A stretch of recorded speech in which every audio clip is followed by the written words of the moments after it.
मोदी का राज्य और मोदी की स्पीड से विकास, ये है वाइब्रेंट गुजरात। नमस्कार, उदय इंडिया डिजिटल में स्वागत है आपका। मैं हूं अंशुमान आनंद। देश आगे बढ़ रहा है, तरक्की कर रहा है और इस लगातार आगे बढ़ती विकास की गाड़ी का इंजन बना हुआ है गुजरात, जहां 9 जनवरी से वाइब्रेंट गुजरात समिट का 10वां संस्करण शुरू होने जा रहा है। प्रधानमंत्री बनने से पहले जब नरेंद्र मोदी गुजरात के मुख्यमंत्री थे, तब उन्होंने गुजरात में निवेशकों को लाने के लिए वाइब्रेंट गुजरात समिट का आयोजन शुरू किया था। ये मोदी का ब्रेन चाइल्ड है, इसीलिए उसमें उनकी निजी दिलचस्पी भी है। यही वजह है कि प्रधानमंत्री 9 जनवरी को अपने हाथों से इसका उद्घाटन करेंगे। वाइब्रेंट गुजरात समिट की शुरुआत हुए 20 वर्ष हो चुके हैं। पीएम मोदी ने अपने संदेश में इस कार्यक्रम को ट्रेंड सेटर बताया है। वहीं मुख्यमंत्री भूपेंद्र भाई पटेल ने इस कार्यक्रम को पीएम मोदी द्वारा तय किए हुए मानदंडों और दूरदर्शी परिकल्पनाओं के अनुसार आयोजित कराने का संकल्प लिया है और सभी निवेशकों का स्वागत किया है। इस बार के समिट के लिए दुनिया के 28 देश पार्टनर बने हैं, वहीं 14 संस्थाएं सहयोगी बनी हैं।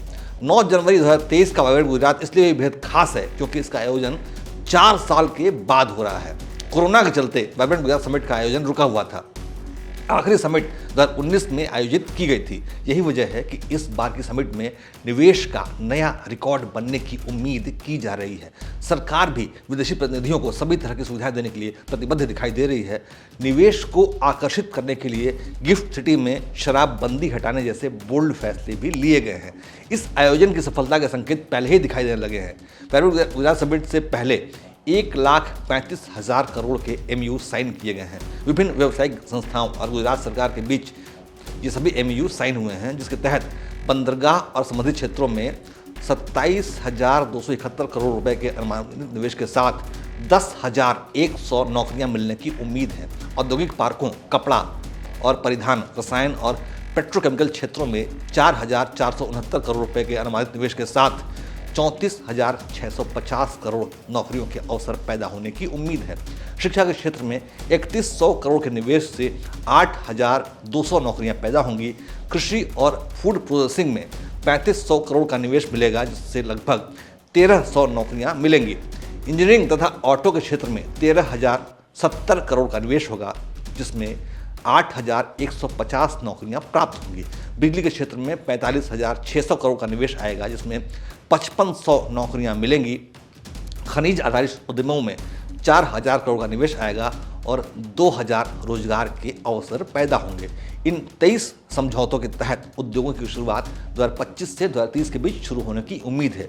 ये बिजनेस यूनिट गुजरात के विभिन्न स्थानों जैसे अमरेली, वलसाड, हजीरा, जामनगर, कच्छ, मोरबी, राजकोट, सुरेंद्रनगर, वडोदरा और अहमदाबाद में स्थापित किए जाएंगे। वाइब्रेंट गुजरात समिट में चंद ही दिन बाकी हैं और वहां जोर शोर से तैयारियां चल रही हैं। सारा कार्यक्रम फुल प्रूफ तरीके से किए जाने की प्लानिंग की जा रही है, जिसका अवलोकन खुद मुख्यमंत्री भूपेंद्र भाई पटेल कर रहे हैं।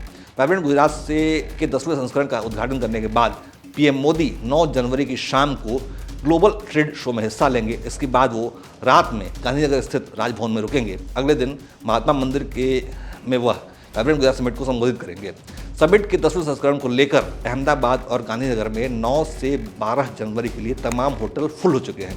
समिट में सभी की नज़रें गुजरात के ऑटो सेक्टर पर लगी हैं। इस समिट में टेस्ला के गुजरात आगमन का ऐलान हो सकता है। इसके अलावा मारुति और एक दूसरी EV व्हीकल बनाने वाली कंपनी की तरफ से बड़ी घोषणा की उम्मीद की जा रही है। इसके अलावा सेमीकंडक्टर कंपनियां भी बड़े ऐलान कर सकती हैं। पीएम मोदी ने भारत की अर्थव्यवस्था को जल्दी ही $5 ट्रिलियन तक ले जाने का संकल्प लिया है, जिसमें वाइब्रेंट गुजरात के 10वें एडिशन की बहुत बड़ी भूमिका हो सकती है। जय हिंद, जय भारत।